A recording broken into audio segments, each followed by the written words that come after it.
Assalamualaikum warahmatullahi wabarakatuh. Sampai paham. Teman-teman, hati-hati dengan yang namanya istidroj. Apa itu istidroj? Istidroj itu adalah orang yang banyak nikmat diberikan kepadanya, tapi dia masih maksiat. Saya awali dengan salah satu statement dari rekan saya. Dia mengatakan begini, Nela, aku itu nggak bakti loh sama orang tua. Aku tuh biasa-biasa aja loh. Aku tuh nggak baik loh sama orang tua aku. Tapi rezekiku oke-oke aja sih. Nasibku bagus-bagus aja sih, nggak ada masalah hidupku. Nah, hati-hati teman-teman.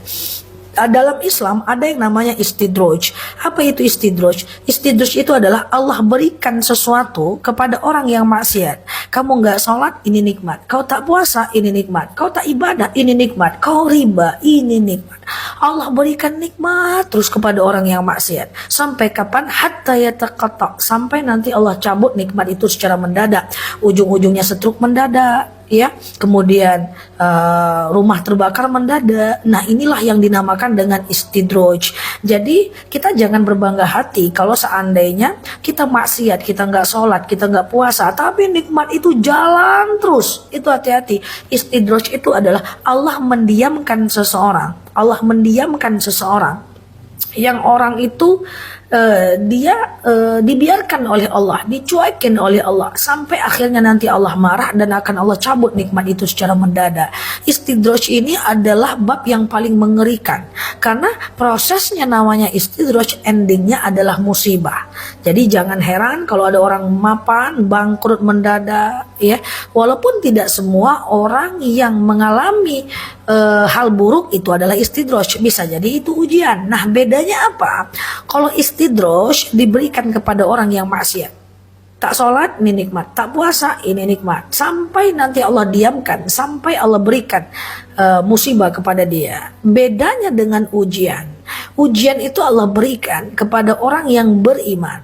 Contoh, Ustazah, saya udah sholat, saya udah puasa, saya udah zakat, saya udah baik dengan suami, tapi kok banyak aja orang gak suka sama saya. Itu ujian. Ustazah, saya udah sholat, saya udah puasa, saya udah zakat, tapi kok anak saya melawan juga ya, padahal saya udah dekat dengan Allah. Berarti itu ujian. Ya Allah, Ustazah, aku ini udah belajar loh, tapi kok gak nangkep-nangkep ilmunya ya. Berarti itu ujian. Oke? Nah, tapi kalau istidroj, endingnya adalah musibah. Kalau ujian, itu adalah yang Allah berikan untuk orang yang beriman. Nah, itu aja.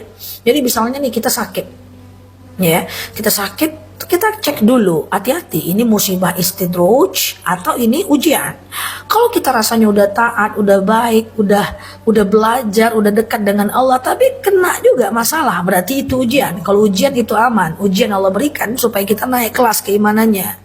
Tapi kalau kita nggak sholat, nggak puasa, nikmat banyak, rezeki banyak, hutang nggak ada, semua orang baik dengan kita, semua orang sayang sama kita, kita nggak sholat, kita nggak puasa, kita nggak pernah ibadah, tapi nggak ada masalah hidup, tuh hati-hati.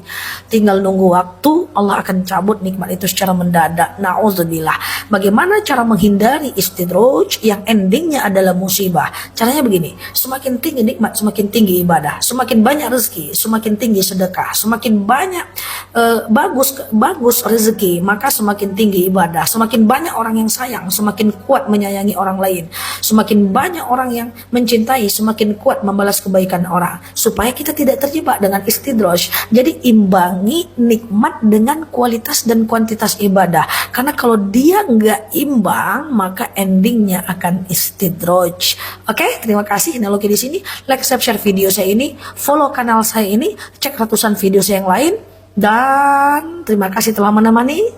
Nah, di sini sampai paham. Assalamualaikum warahmatullahi wabarakatuh.